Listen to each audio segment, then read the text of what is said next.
अस्सलाम वालेकुम बच्चों। चैप्टर नंबर 7 और लेक्चर नंबर 21 चैप्टर बच्चों हमारा क्लोजिंग की तरफ जा रहा है। इंशाल्लाह नेक्स्ट वाला लेक्चर हमारा लास्ट वाला लेक्चर होगा। आज का जो हमारा टाइटल है वो है इलेक्ट्रोप्लेटिंग। अगर आप लोगों को याद हो तो हमने डिस्कस किया था कि मेटेलिक कोटिंग जो है एक मेटल के ऊपर दूसरी मेटल की कवरिंग कर देना, इसके दो बड़े तरीके हैं। एक फिज़िकल मेथड है, दूसरा इलेक्ट्रोकेमिकल मेथड है। फिज़िकल मेथड में जिंक और टिन की कोटिंग हमने डिस्कस की है। ये जो हम आज मेथड डिस्कस करने जा रहे हैं this is an electrochemical method. मतलब क्या है इसका कि एक मेटल के ऊपर किसी दूसरी मेटल की हमने कोटिंग करनी है by using current, by using electricity. Electricity को यूज़ करके हम एक मेटल के ऊपर दूसरी मेटल की कोटिंग कैसे कर सकते हैं, उसका हम पूरे का पूरा तरीकाकार हम आज डिस्कस करेंगे। अच्छा बच्चों, उससे पहले हमें इलेक्ट्रोप्लेटिंग जो है उसकी डेफिनेशन का पता होना ज़रूरी है। इलेक्ट्रोप्लेटिंग का मतलब क्या है? कोटिंग करना ऑफ एन एक्सपेंसिव मेटल, किसी कीमती मेटल की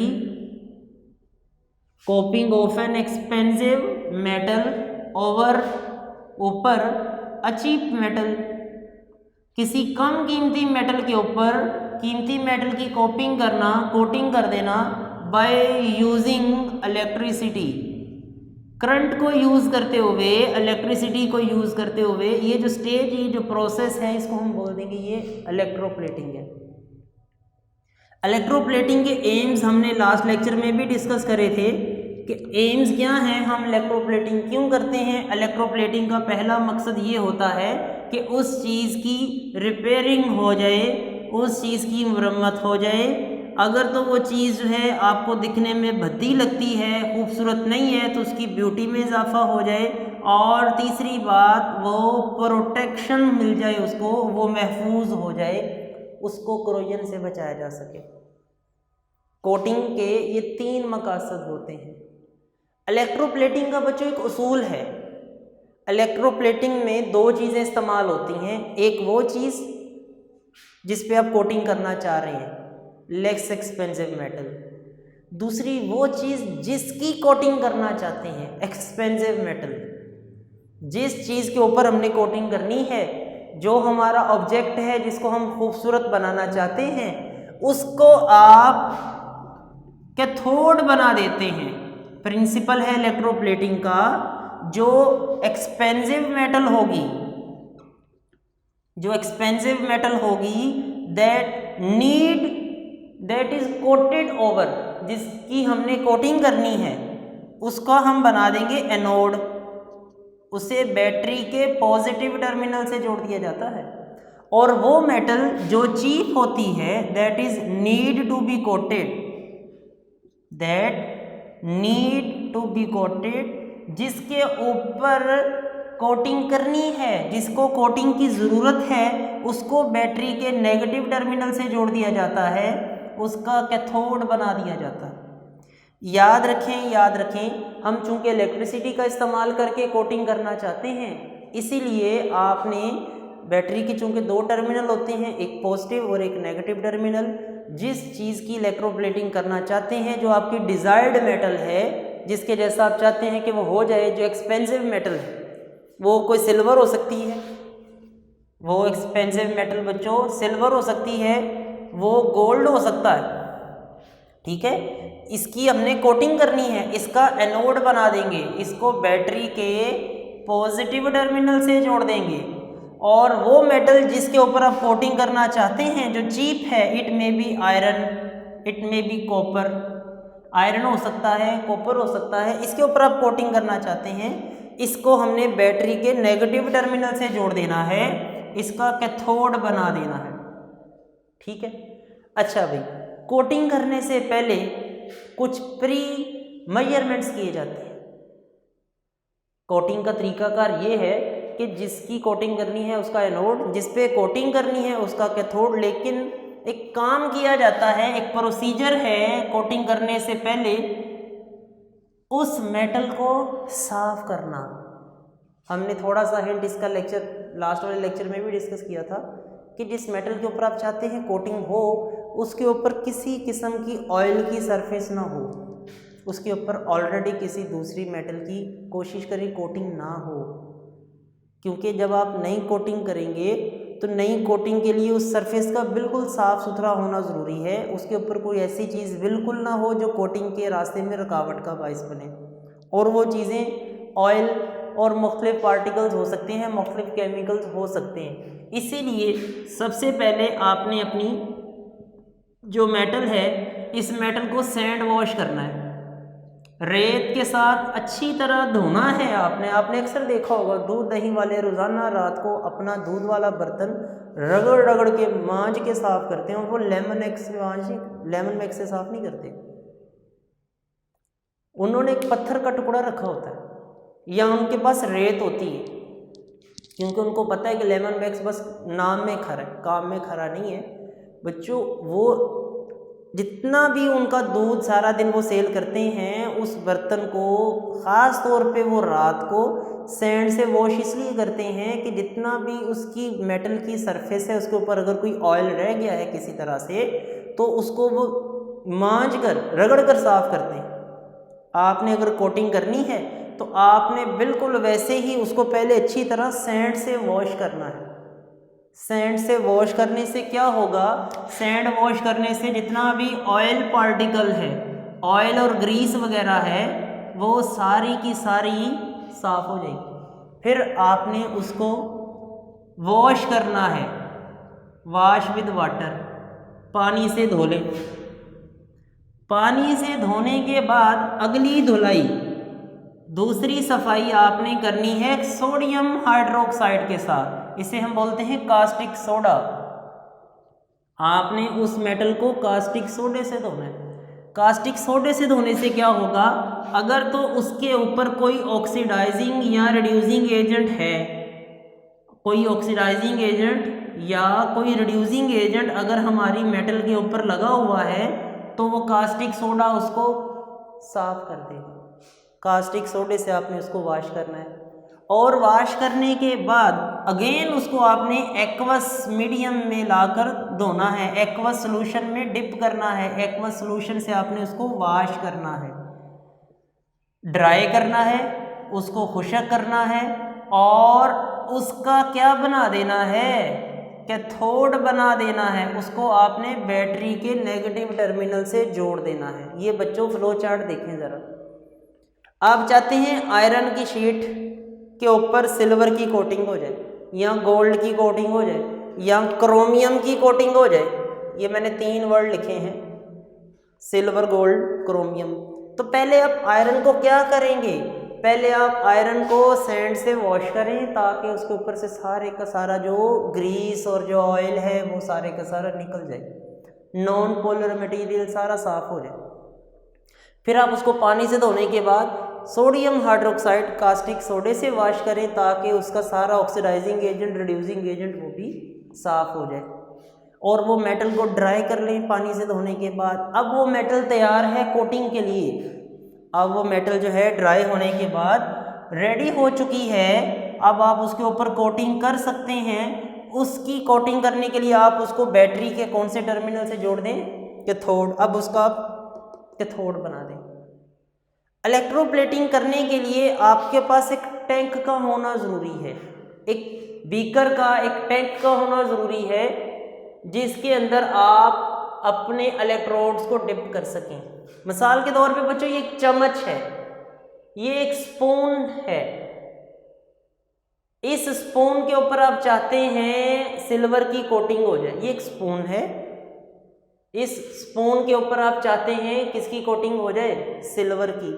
तो आप इस स्पून को बैटरी के कौन से टर्मिनल से जोड़ेंगे, सोचें। ये ऑलरेडी जो है स्पून जो है किसी ऐसे मटेरियल का बना है जो आपको नहीं पसंद, आयरन का है मिसाल के तौर पे। ये आयरन का स्पून है, आप चाहते हैं इस स्पून के ऊपर कोटिंग हो जाए। आप इसको बैटरी के कौन से टर्मिनल से जोड़ेंगे, ये बैटरी है, आप इसको बच्चों बैटरी के नेगेटिव टर्मिनल से जोड़ देंगे। ये देखो बैटरी का नेगेटिव सिरा, यानी कि आप इस स्पून का क्या बना देंगे, कैथोड बना देंगे, और इस स्पून को बैटरी के नेगेटिव टर्मिनल से जोड़ देंगे। स्पून को बैटरी के नेगेटिव टर्मिनल से जोड़ देंगे। आप चाहते हैं इसके ऊपर सिल्वर की कोटिंग हो, सिल्वर की एक प्लेट लें, ये सिल्वर की प्लेट है, और उसको बैटरी के पॉजिटिव टर्मिनल से जोड़ देंगे।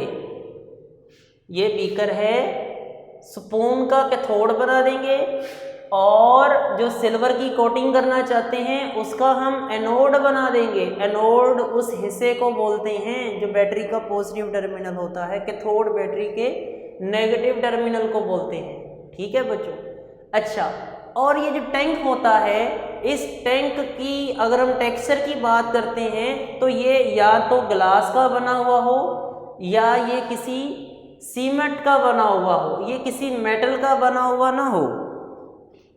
ऐसा ना हो कि आपने जो रिएक्शन करवाना है कोटिंग के लिए, वो जो बर्तन, जो सेल जिसके अंदर आप ये रिएक्शन करवाना चाह रहे हैं, वो किसी ऐसे मटेरियल का है जिसके ऊपर कोटिंग हो सकती है। तो जब आप कोटिंग शुरू करेंगे ना, तो हो सकता है एनोड से या सिल्वर जो है जिसकी हमने कोटिंग करनी है, वो सिल्वर की कोटिंग इधर दीवारों भी हो जाए। आपने बच्चों याद रखना है, मैं रिपीट करता हूँ कि जब कोटिंग करनी है तो कोटिंग करने के लिए जो टैंक होगा, जो बर्तन होगा, वो ग्लास का बना हो या सीमेंट का बना हो, किसी ऐसे मटेरियल का, लकड़ी का भी हो सकता है, किसी ऐसी चीज़ का बना हो जिस पे कोटिंग ना हो सके, जिसकी कोटिंग पॉसिबल ना हो।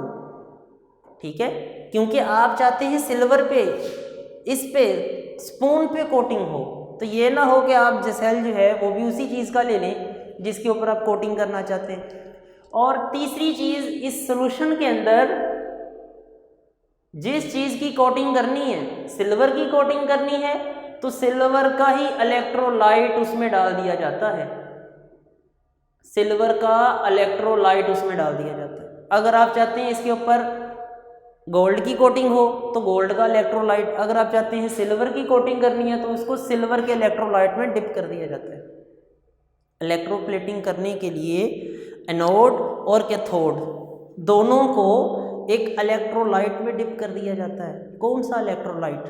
वही मेटल का इलेक्ट्रोलाइट जिस मेटल की आप कोटिंग करना चाहते हैं। सिल्वर की कोटिंग करना चाहते हैं तो सिल्वर के इलेक्ट्रोलाइट में डिप कर देंगे, गोल्ड की कोटिंग करना चाहते हैं तो गोल्ड के इलेक्ट्रोलाइट में डिप कर देंगे। जैसे ही आप सर्किट ऑन करेंगे, जैसे ही आप सर्किट ऑन करेंगे, ये जो एनोड है यहाँ से सिल्वर आयन निकलेंगे।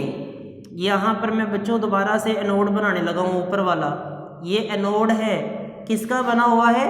सिल्वर का, Ag का। यहाँ पर है स्पून हमारा, ये स्पून है, और स्पून पे कौन सा चार्ज है? नेगेटिव, ये कैथोड है। जैसे ही हम सर्किट ऑन करेंगे, जैसे ही हम सर्किट ऑन करेंगे, ये जो एनोड है, एनोड से सिल्वर के आयंस निकलेंगे, एनोड से सिल्वर के आयंस निकलेंगे, एनोड डिसॉल्व होना शुरू हो जाएगा। एनोड बच्चों क्या हो जाएगा?